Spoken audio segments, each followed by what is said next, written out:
Welcome to the What I Wish I Knew After Pregnancy Loss podcast. I am your host, Sharna Southern. I am an angel mum, a rainbow mum, a pregnancy loss practitioner, and trauma-informed coach.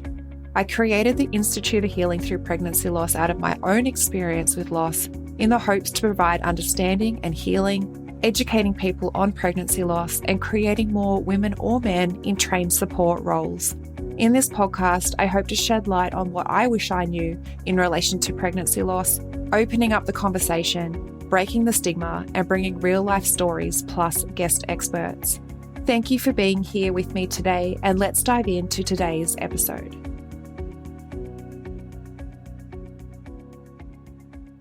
Welcome to the podcast, the intersection of pregnancy loss, fertility, trauma, and purpose, having the conversations that should have been happening all along. Today, I have with me Shruti Trivedi. Shruti is an ICF-ACC certified life coach and founder of Tulsi Heals Life Coaching. After experiencing 2 pregnancy losses, including the passing of her twin boys, she found herself ignoring her grief for years until seeking therapy that transformed her life. Today, she helps working mothers and professionals release guilt, prioritize self-care, and embrace mental well-being with compassion and courage. Thank you for joining us, Shruti. Thank you so much, Sharna. A beautiful introduction. Thank you so much. And I'm blessed to be invited to this wonderful podcast. Truly feel honored. Yeah, you're so welcome. And we've had a couple of conversations now, so I feel like your message, it's so important, it's so valuable to share. Essentially, these stories, our stories, these conversations they're so valuable because they're so few and far between. So I would love for you to be able to, if you want to share with us your story and what led you to where you are today. Absolutely. I can talk about the pregnancy losses. I have been through in total 5 pregnancies. I have 3 beautiful children. I'm blessed with that. But however, I've also had 3 losses. My first loss was right after my first daughter back in 2011. It was New Year's Eve, and we were going to announce our pregnancy. I went to the doctor's office for my regular checkup at 9 weeks, and the doctor said there was no heartbeat. And I just didn't know what to do. And I was sent from the radiologist office to the OBGYN, and they just told me you have to terminate the pregnancy. And I was in the middle of, I have a party to go to tonight. I'm going to announce my pregnancy. I couldn't fathom like what had just happened. And she said, Shruti, there is no heartbeat. We can't do anything. You have to terminate the pregnancy today. And I came back home with that pill. I had my suitcases laid out to be packed and leave for the party. And I just put them aside and took the pill and went into labor. And that's how I spent my New Year's Eve 2011. The worst part was my 2-year-old daughter watching me in the restroom, crying and screaming in pain, and my husband just holding her tight. And he wanted to be there for me, but at the same time, he had to be there for my daughter. And I can even picture it now, like I passed that red blob and my hands were shaking and shivering. How do I flush that? And I had to do it. And it was painful. And I thought, you know what? I just started a new year and I put myself into work. And I thought I'll just get a job. And I just didn't want to address that anymore. I didn't talk to it about to anyone, like maybe to my mother a couple of times, but very briefly, and I avoided it. And I thought, okay, I got a job in 4 months. I started working and I thought I'll all forget it. And then I had my second daughter. I was blessed with that. And then back in 2017, I was expecting identical twin boys. And it was a roller coaster journey since the beginning. Their first appointment, the doctor was like, they share a sac, like monoamniotic. Usually twins need to be having their own amniotic sac, like diamniotic. So that could be a complication, like they could be conjoined twins and other types of complications. But the next appointment, everything was fine. So I'm like, yay, it's gone. Then again at 7 weeks, they used to always do like baby A, baby B, and then baby A was not peeing. So they were like, okay, that could be a problem if the urinary bladder is not working. Again, a few appointments later, baby A peed and we crossed that blocker. And then so I thought, yeah, even though there are problems, they are making progress. And then at 18 weeks, they were diagnosed with twin to twin transfusion syndrome, where one baby receives more nutrition than the other. So I was taken to Johns Hopkins Hospital, which is one of the best hospitals in the world. They did the laser surgery for them, and it was 95% successful. And the doctor was very confident that everything will be fine. There was only a slight membrane tear, but he was not worried. But 2 weeks later, my water broke. And then yet again, I was told to terminate at 19 weeks. And I was like, no, I can't do this. And then the radiologist said, you know what, you can give them a chance, but if not, you can decide to terminate today. And I'm like, even if there is a 0.00001%, I want to give them a chance. So I went back home on strict bed rest. And unfortunately, on 23 weeks, it was my daughter's 7th birthday. She was really excited and she knew I was sad and I was in bed rest. So she said, Mama, I'll bring balloons to your room and we'll cut the cake in your room. So in the afternoon, she was planning everything in the living room. And by afternoon, I developed a fever. And my husband just brought in the cake for her and I was screaming with labor. So I was rushed to the hospital. Just give me a moment. It's all right, take your time. And yeah, so I delivered them on her 7th birthday. And they lived for 2 hours, is what the doctor said. That even if you don't feel that they're alive, their heartbeat is there for 2 hours after you deliver. I got to hold them on my chest all night. And that was, even though that night was the most heartbreaking night, but I know it was also the most peaceful that I got to spend with them. It just meant a lot. And after that, again, I chose not to go back, like not to talk about it. I thought I had a family. The doctor recommended go for therapy. And I said, you know what, no, I have a family. I don't need therapy. And I came back home. They gave me like a big packet of grief support resources. And I literally just threw them away. And every year since then, it was like I was having panic attacks around the same dates. And I couldn't understand why, because the following year I conceived again and I had my baby boy. And I was like, now I have everything, but still it feels incomplete and it feels so hollow.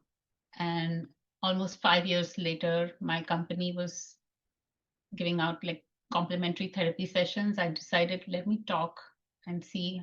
And I think that was the best decision that I made. Therapy really transformed me and all my grief to not forget, but to rewire, reframe my grief in a healthy way. And today I can speak about it. Today I can speak to women about it, grieving mothers about it. And that's become my life goal now, to advocate for mental health and to speak openly about it without guilt, without shame. So it's been a journey. Yeah. I really want to thank you for sharing that. And the fact that you are able to step into that role as well. And also, and I think this is where we need to normalize, we can talk about it and it can still become emotional. We can talk about it and it can still really trigger those emotions, but that's okay. When we're years out from our experience, it doesn't mean that you can talk about it and then all of a sudden just magically there's no emotion attached to it anymore.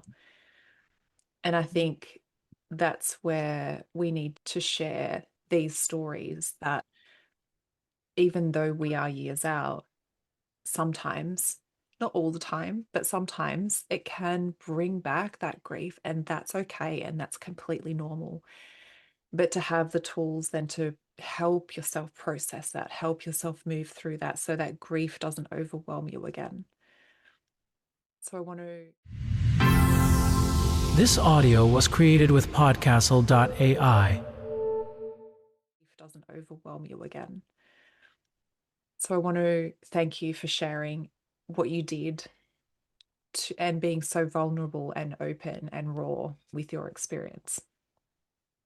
Thank you so much. I think you made a great point. Even now, I have my low moments. It's not, I don't, but I have learned a strategy. I've learned how to address it. So if I have that low moment, like I just had a couple of minutes earlier, I let myself feel it. Even if it's 30 minutes, I feel like crying, I'll cry. And then, but at the same time, I'll not be crying all the time. I'll start reframing it to the good moments and slowly come out of it in a healthy way. And then that is what has been transformational. Previously, what I used to do is if I felt like crying, I would just cry for 5 minutes, wipe my tears, put on heavy makeup, and then go in front of my kids, or just avoid and start listening to loud music, completely escaping it. And I think that's what has changed, escaping it or avoiding it completely, or talking about something else. Or like even with identical twins, I know I used to see identical twins everywhere after I lost them. And I used to turn off, like Harry Potter, for example. It's one of my favorite series. I can watch it, even you put it on now, I can watch it. I hated Harry Potter series for a while because every time, like the identical twin boys, Fred and George, came on the screen, I would be stunned. And I'm like, why? You know, that feeling of why? Yeah. Like, why me? Why Why, me? yeah, why are those twins that I'm seeing on the screen or down the street, why are they here and mine aren't? And these feelings too are really valid to feel.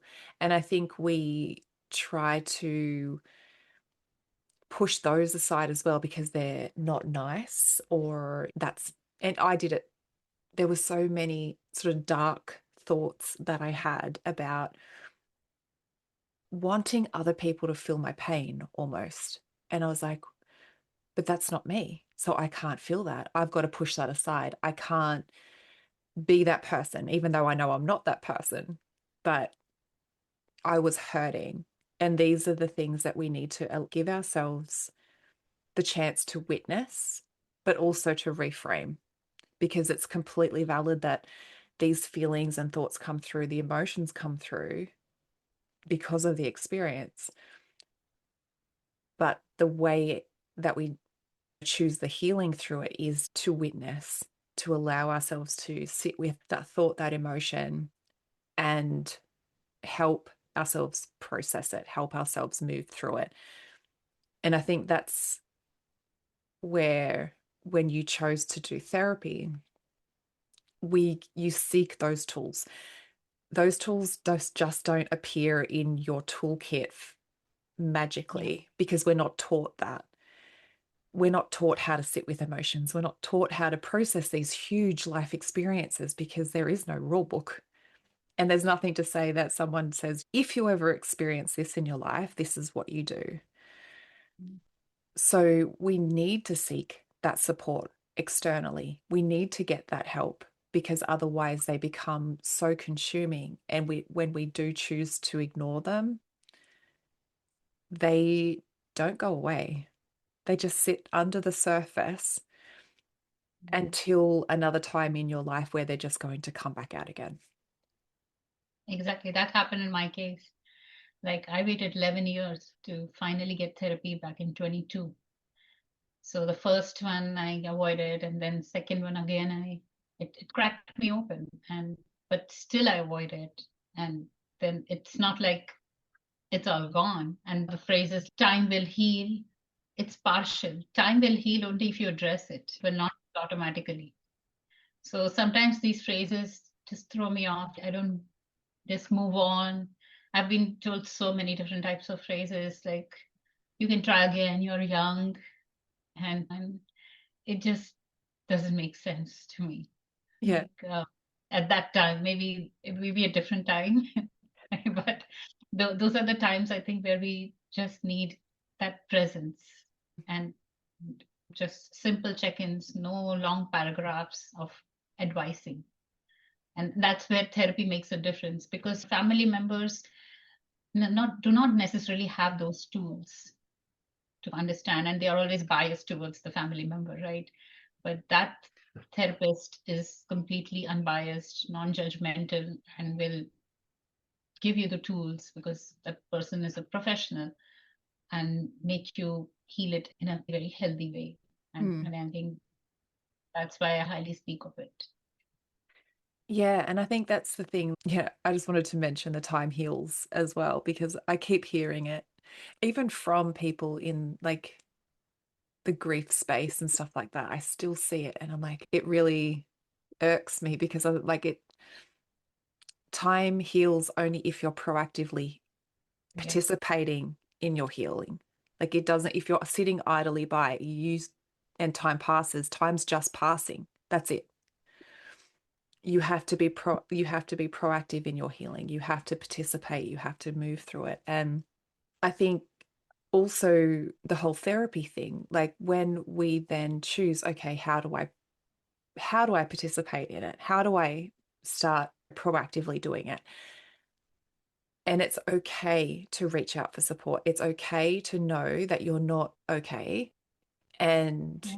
put your hand up to say, I need someone else on the outside of me to do that. Because, like you said, family and friends might have well-meaning intentions, but especially if it might be your parents, like they probably haven't been taught the tools. So they can't really be there for you in the way that you need them to. It's okay to maybe use them as a sounding board sometimes, but being able to actually move through the healing in, like you said, a healthy way, it is to seek someone that is on the outside of you, someone that isn't connected to you or your family, that can be non-judgmental, that can be just that neutral person who can see things for what they are and give you the resources to move through it. Absolutely. I remember, I think in my first therapy session, I'd written a letter of my experience, not a letter, but I'd written it all down. I just needed to get it out of my head because it was so consuming. I couldn't think straight. And so I'd written everything down on just paper. And my first therapy session, I just gave her the paper. I said, this is why I'm here. I can't physically speak to it, but this is everything that I've just gone through. And my first session was just me crying in the chair and her reading what I wrote. And I think sometimes just to be seen for what you've gone through, it's so validating. She ended up telling me after reading just what I wrote, this is trauma. This is big. And I remember feeling throughout my whole journey that I was making it up. I was over exaggerating. I was making it out to be bigger than what it was. And then she read it and validated the enormity of it. I'm like, sometimes that's what you need. Sometimes it's just that validation of your experience as well. Yeah, exactly. In my case, like my company was offering free sessions, when I hung up on that hotline 3 times before finally gathering courage to make that call. I was like, what do I say in 2022? I had miscarriages like 5 years ago, and then one, 11 years ago. And now I have three beautiful children. I have a job, I have a family, I have a house, I have almost everything what I need to support a family and a life. And then, but I'm still, I still feel about my babies, or what do I really say to the therapist? And I went with a very negative attitude towards therapy. I was like, the therapist will be like, you know what, you just want to create problems. You have everything in the world, but you just want to be like a complaint baby, or just want to whine about things you don't have. And I'm like, maybe I'll do one session and I'll just hang up and I'll never go back. I went with that attitude, to be very honest. And when my therapist heard my story, she was shocked. She was like, Shruti, you've been through so much for 11 years, you didn't address it. That's shocking. And she was full of empathy and so much warmth and inviting. And she's, no, this needs to be addressed. You did the right thing of jumping onto this call. And that felt like a huge relief. Okay, you think it's a problem, right? So I'm not, again, like you're saying, I'm not making this up. Like when I'm getting those paranoid attacks, I'm like being so mean to myself. She think, what's wrong with you? Why can't you move on? Everybody else around you is saying. And so she really made it real for me. Yes, this is a problem. This needs to be addressed, and your feelings are all valid. So that validation was necessary from her, that yes, I needed to seek the help and address it. So completely understand. This audio was created with Podcastle.ai. Seek the help and address it. So completely understand that. Yeah, and I think it's that preconceived idea of how it's all going to go that we have that stops us then from showing up, because like you just said, you had this idea of she's just going to tell me that, because yes, on the outside I have everything to be grateful for. I have the things that I want. I do have healthy children and I have a good life, but I've also been through so much trauma and challenges that you physically can't show up in your life the way that you want to enjoy those things. And then we get in our head, we're like, no, what are they going to think? They're just going to tell me that I'm making it all up. Get out of my head, just be grateful. And like you said, you don't want to come across as a crybaby or someone that's just whinging over something seemingly what society perceives as a small thing in your life that you should just be able to get over and just become normal again. So you go in with this preconceived idea of how it's all going to play out. But this time it didn't stop you. This time you actually took that leap of that, you got the courage and you made the phone call and you got the validation. And I think that sometimes that hardest thing to make for ourselves is that step of going from where we are and breaking through to shifting that by seeking that support. But sometimes that is seemingly easy. Just make a phone call, just book an appointment, just speak to someone. And you're like, yeah, but that decision sometimes is the hardest one to make. Exactly. Yeah, so true. Like that one step was so tough, but after that it was no looking back. I still talk to my therapist on a monthly basis now, and it's just easy. So much. It's very, very easy these days. Like I don't have to overthink. I have a problem. There are always problems in life, no matter how many. So there's always something to talk about, even if it's minor. And then sometimes it's like a venting session, and then I'm all fine. But yeah, that first step just made it all easy. But that was tough to go for. Yeah. And for myself to because the therapist that I saw was one that I had seen previously when my dad died.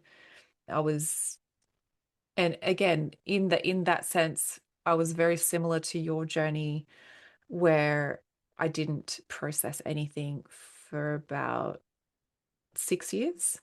There was a lot there. And when I did go in my mid-20s to see her, there was a lot of unpacking that I had to do, but it was just that recognition. It's almost like this moment of like that Dutch courage. Like I've just got to do it. I can't be this way anymore. And I can't do it myself. And you just realize, you come to that moment of you've tried pushing it under the rug, you've tried all of the things to ignore it, and it doesn't go away. It just keeps resurfacing in different ways. And I was like, I don't want to be in this state. And I was having panic attacks as well myself. And I was like, my body is physically telling me that this can't go on. And then I ended up in, after my miscarriage, I ended up in a survival response that I didn't really even know that was happening again until a couple of years later. And I reached back out to my therapist and she's like, I am no longer practicing. And I was like, damn it. She's like, I'm on a holiday at the moment. I'm retired. And I was like, can you unretire and come back for me?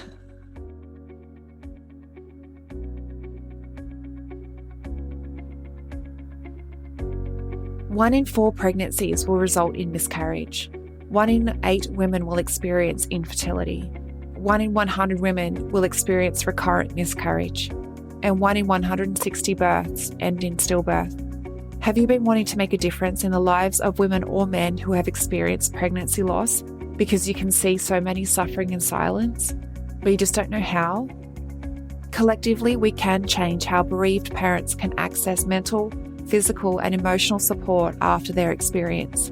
There is a lot of women with unhealed trauma, and there is a huge gap in the current support system when it comes to bereaved parents' recovery after loss.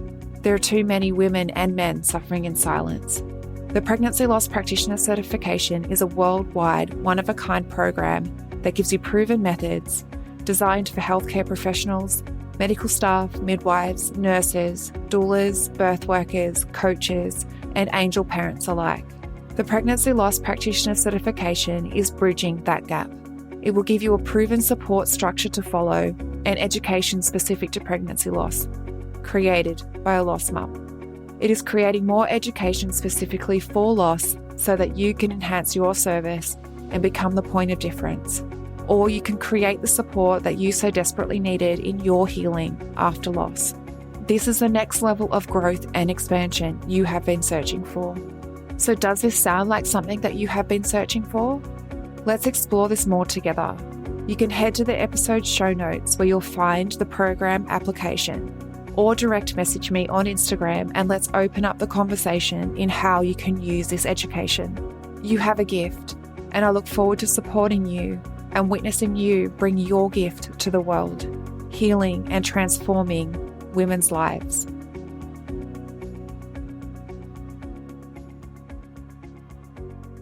It is those moments, and I think we do just need to give ourselves a bit of grace and just say, whether it is investing in a coach, whether it is investing in a program, whether it is investing in therapy, anything that can move you out of where you are. You don't have to know how it's all going to unfold. You just have to take the step, because you can't predict the future, right? If we could predict how the phone calls are going to go or how the sessions are going to go, like you'd be like, yeah, sweet. But it's the fear of the unknown, the fear of those stories that we have in our head of, they're going to judge me. They're going to tell me this. They're going to say that I'm making it all up. But when you take the step and then you're like, oh my gosh, she didn't say any of that at all. She actually saw me and witnessed me and validated me. That is the potential that's sitting on the other side of that fear of, do I take the step? Exactly. And that all relates to like the stigma around mental health, right? It's just, we are hesitant to talk about mental health. With our physical health, is very easy. I have a physician, I have a dentist, I have a neurologist, and even I can broadcast anywhere in meetings, like I'm having a fever, I need to take a day off. But when it comes to mental health, I'm guilty myself. When I used to have my therapy sessions in the beginning, I used to tell my team, I need to run an errand. I have a bank appointment. I have a car repair. I need to step out for an hour. But because of the stigma, and over time, I realized that stigma needs to be broken, and that's where I openly talk now about mental health. And I do get rolling eyes at times about therapy, but there are so many people who feel so comfortable that you talk about mental health so easily, and they confide in me that yeah, I have taken therapy, like, but I don't want anybody to know. And so I'm like, let's talk openly. Let's break that stigma around it. And I think that is the reason of not seeking therapy, because there's so much, like, from childhood, I'll be so honest, I've heard that therapy is only for crazy people. That's what I've heard. And even in some movies, especially in like Bollywood movies, I've seen like the way they're portraying is only for crazy and people. So I mean, I don't want to I'm not that bad. Like, I'm not a psychopath. I don't have a split personality or. so you're always hesitant. Maybe not. Let's not go talk about it. Let's do it secretly if you have to. And that's where, or don't take it at all. We'll manage ourselves. So once that stigma is broken, I think, and we normalize just talking about it openly. And that's my eventual goal. Even in offices, if we can say today, I'm just feeling low, I'm stressed out about, you don't have to mention any details, but I need to take a day off for that. I think if we can normalize to that point, I need to treat mental health and physical health the same way, because they are equally important. We don't give them equal importance for sure. I think then things will definitely be different, the way we approach mental health, and then we seek therapy openly. So I think that's definitely necessary. Yeah, and we're not a separate entity. Like, our body is a whole. So our mental health, our physical health, our emotional health, our spiritual health, it all speaks to each other. You're not Yep. just a brain, you're not just a heart or organs or a leg or an arm. You are a whole being that is constantly communicating. And when we dismiss parts, it affects other parts. So you can't just work on physical health and ignore your mental health and expect to be okay when you're. This audio was created with Podcastle.ai. Ignore your mental health and expect to be okay when your mental health is suffering. So if your mental health is suffering, your physical health will suffer, and vice versa. If your physical health is suffering, your mental health, and you can't just be a brain and, be organs. Like, that's not how our body works.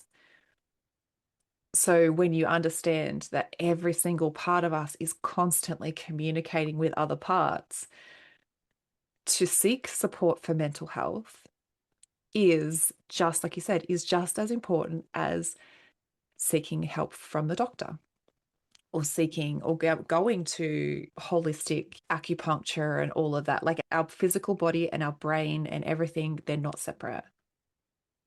They're only separated by like location in our body. That's it. That's all.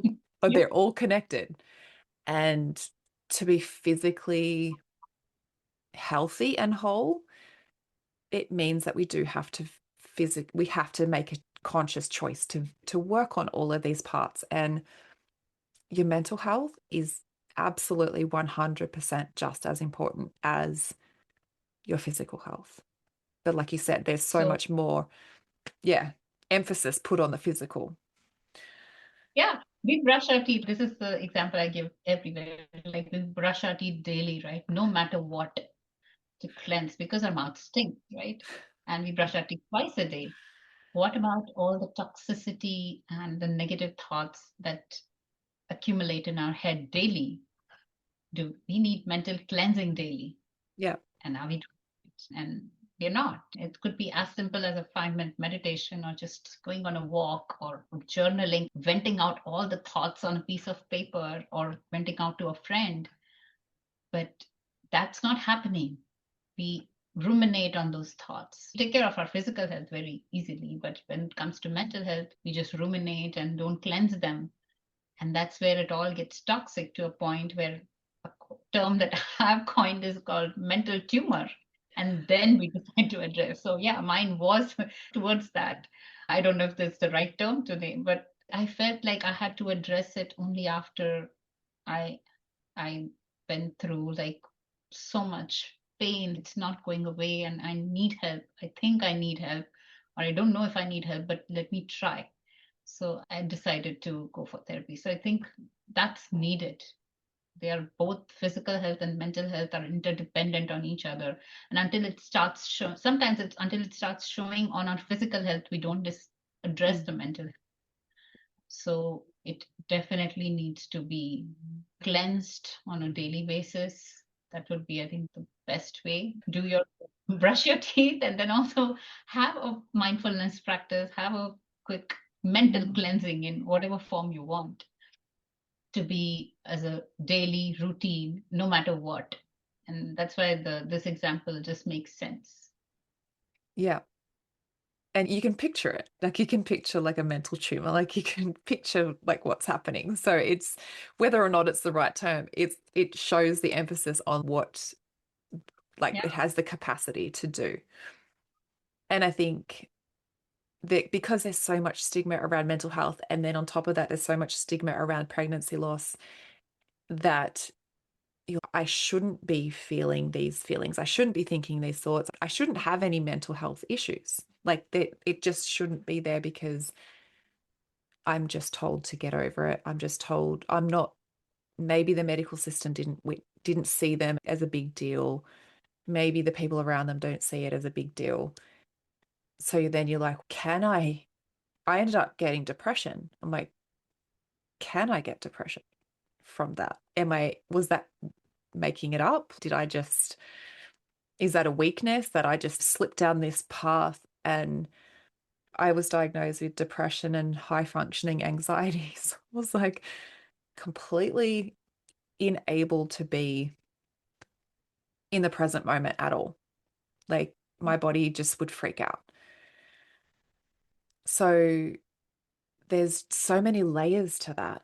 And then, like we've said, there is so much importance though to just say, and I think, like you said, it's shifting even the wording that we're saying is like, how can I try that?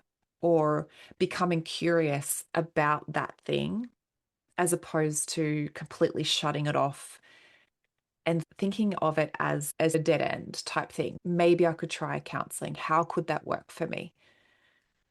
Maybe I could try this program. How could that work? And becoming curious as opposed to completely shutting it down. No, absolutely. And with pregnancy loss, I think grief in general, we're all going to experience grief. We're going to lose our near and dear ones. Eventually, I know we all have our own end dates, is how I call it. But in terms of pregnancy loss, I think what in my experience, it doesn't even is considered as a loss. Yeah. Because at times, the way I have been told is they were not even humans. They weren't really there. Yeah. They're Yeah. not They there. weren't seen as there. Yeah, like the red blob at Yeah. 9 weeks it's not a human. Yeah. Like my twins, even though they were born, they were not fully developed. So they're not, and that's what is most traumatic to me. It's not even considered at some point. And I'm like, no, they were live babies. They're still my babies. And no matter at what age or what, it still counts. And Yeah. I think my it just gets bigger for pregnancy loss, because it's okay, don't, just move on, it's okay, don't stress about it. If you just, they were not really babies. No, they were my babies. So it gets tougher to even talk about it, and it just gets messy. Yeah. I And that remember, yeah, that was a similar experience for me too. was because I had the miscarriage at 7 weeks. And that's when you start questioning it, like, because no one else wants to validate their existence. Should I be feeling this way? Should it be big? Should I have these thoughts? Should I be having anxiety? Should I be experiencing depression? And there's so much that comes with that. Do I need mental health support? Because should I be even feeling this way? But physically, what's happening is your body, as soon as you fell pregnant, your brain chemistry changes, your physical chemistry changes to anticipate the baby. So even though it was 7 weeks, 9 weeks, 20 weeks, full term, or you gave birth, your body has that moment that it became a viable pregnancy, your body shifted. Yeah. Chemically, physiologically, neurobiologically, like it shifted. So and that's what's not validated, like in society. That's what's not shown because they're like, I didn't see a baby. You didn't have a belly, and it's so hard then to try and bring yourself around without that validation, because you're like, then why do I feel this way? Why do I feel so different? I know. After I delivered my boys, I came back home and the doctor had given me a band, like a bandage kind of a band. And I didn't know why. A day later, almost on the same day or the day later, I started producing milk. And then the doctor said I had to tie that on my breast, like tightly on my breast to stop the milk production. And so my body was doing Yeah. what it's supposed to do. It was And preparing. yeah, it was preparing. And there were moments when I thought, you know what, I'll just wake up from this dream and I'll see my big belly and my twins will be inside of me. But that never happened. But like you're saying, the body prepares. Yeah. So my body was doing exactly the right thing, was producing milk for my babies. And for that one entire week, I had to stop that. And I think milk production has always been a blessing for me for all my babies. I enjoy feeding them. And that one time was so traumatic for me. I used to sit like a robot, and I had my mother tying that band over me, and I'm like, I have to stop this. And yeah, so the body does what it's supposed to do, changes. Absolutely. It goes into postpartum too, and you're still expected to show up as you did before it all happened. This is what no one talks about. This is the reality of the loss that your body goes into, that then is hidden because we're like, also, no one prepares you for it. This Yeah. is the potential of what could happen. But then it does happen. This audio was created with podcastle.ai.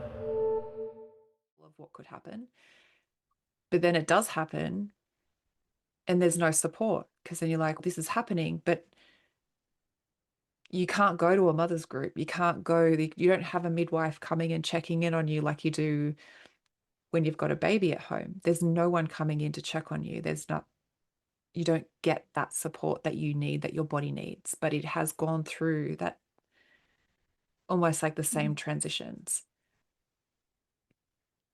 And society doesn't see that, because they're like, it's all happening behind closed doors. And very likely the women that are experiencing it aren't talking about it because it's either still too painful, or there's that silence around their story that they feel like they can't talk about it. They haven't found someone safe to talk to about it. And it just remains this societal thing that you don't see the baby on the outside. Why are you grieving? why is it still so hard for you to just not function like a normal human? Yeah. When I started sharing my story with some friends, and I didn't know they had experienced pregnancy loss. And I knew them for more than 10 years. And I'm like, how do I not know about this? And I was like, no, I've not shared it with anyone. So Yeah. stories are hidden, even though you might know. Yeah. My mother told stories about my own family that I didn't know. Some of my aunts and my grandmother, and really they went through losses. I had no idea. They're all hidden stories, and people just want to say move on or be strong. Another thing is be strong in front of kids. Like when I came back from the hospital, you cannot cry. Just be strong for your two girls. And I had to do that, put up a strong face, put up a mask on, and be strong for them, smiling. And after saw therapy, my therapist told me the opposite. It's okay to be vulnerable in front of your kids. And I'm like, this is the complete opposite of what the other people are telling me. Is they need to see that you're human, not a super mom or some person who doesn't cry. It's okay to cry in front of your kids. It's okay to be vulnerable in front of them. And since then, when I've been doing this in front of my kids, they just give me a good hug and a big hug. And I think they see me more as a human than as the tags that I have got, like super mom, rock solid mom. Those I don't need those tags.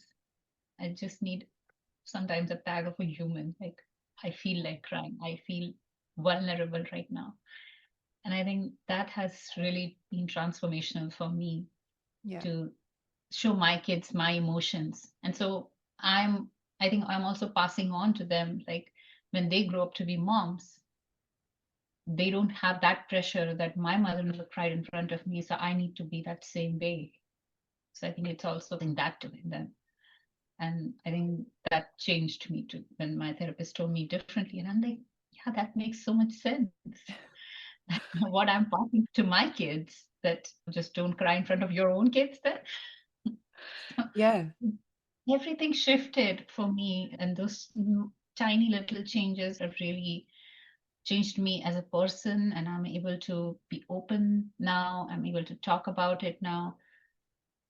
I'm able to be emotional and at the same time just talk openly without any stigma. I really don't care about what people think. If there are like 20 people thinking you talk about therapy, there are, I know, 200 people thinking, thank you for sharing your story. So I would value those other people rather than the people who want to think they can think whatever they want.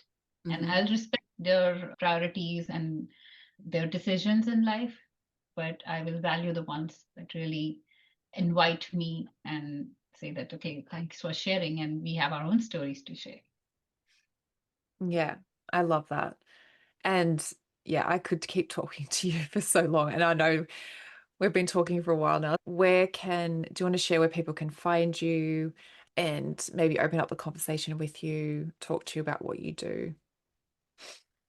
Absolutely. My business, Tulsi Heals Life Coaching, is again named after my twin boys. Tulsi is a holy Indian basil plant that we pray to in Hindu culture, and the logo that you see, the two leaves represents my boys, and that's why it makes it very meaningful. I have been planting Tulsi plants in identical twin pots and identical pots for a few years now, and it just makes that connection stronger. I got certified as a life coach, and I think it's been like with my prior experience to working in IT, I think shifting to life coaching has given me just that inner calling of this is what I really want to do in life. And I think my goal is to share stories like these, just normalize the conversations.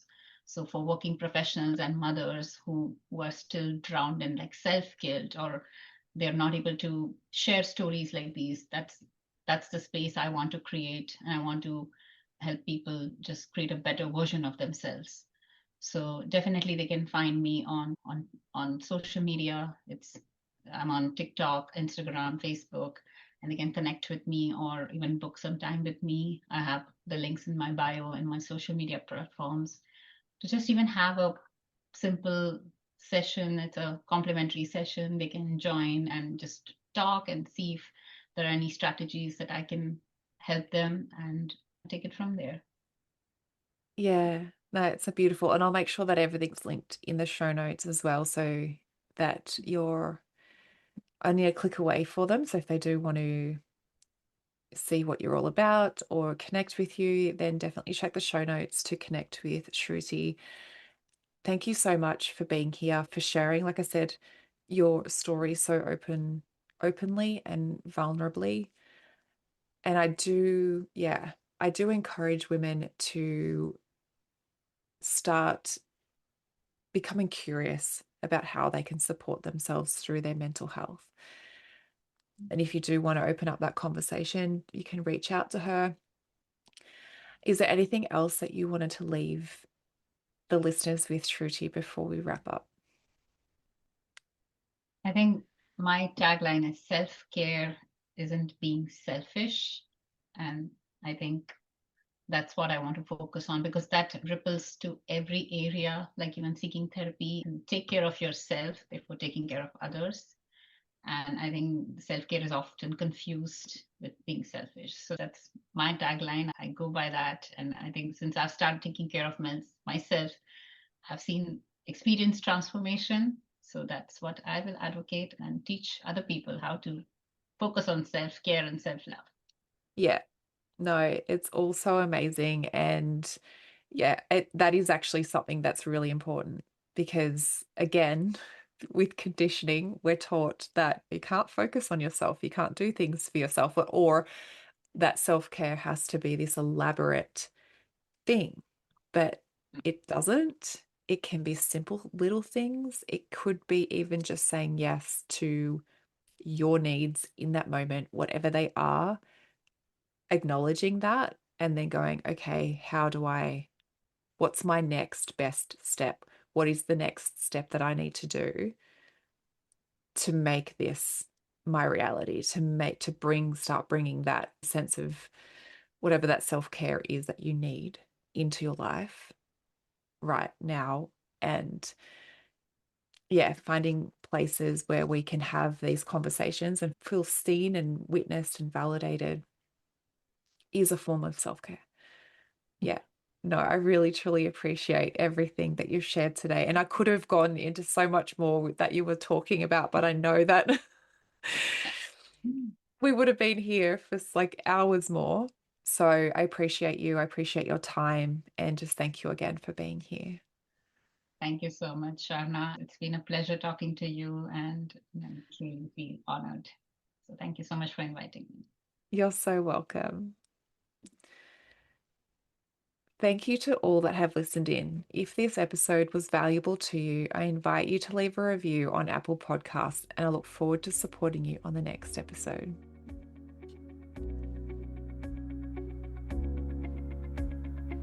Thank you for listening in with me today. I hope you found this episode helpful. If you did, I would absolutely love to hear from you. Take a screenshot of this episode, share it to social media, and tag me at Institute of Healing_PL. I love seeing what is resonating with you right now. If you want to chat further, I invite you to connect with me through Instagram. Head over and follow my Instagram account, send me a DM, and let's open the communication. If you want to know more about how you can be the support for others, head to the show notes and fill out the application form for the Pregnancy Loss Practitioner certification. I want to also note here that what I share within the episodes is not medical advice. If you need further support, please consult your doctor. Thank you again. Much love to you. Be gentle with yourself, and I look forward to supporting you on the next episode.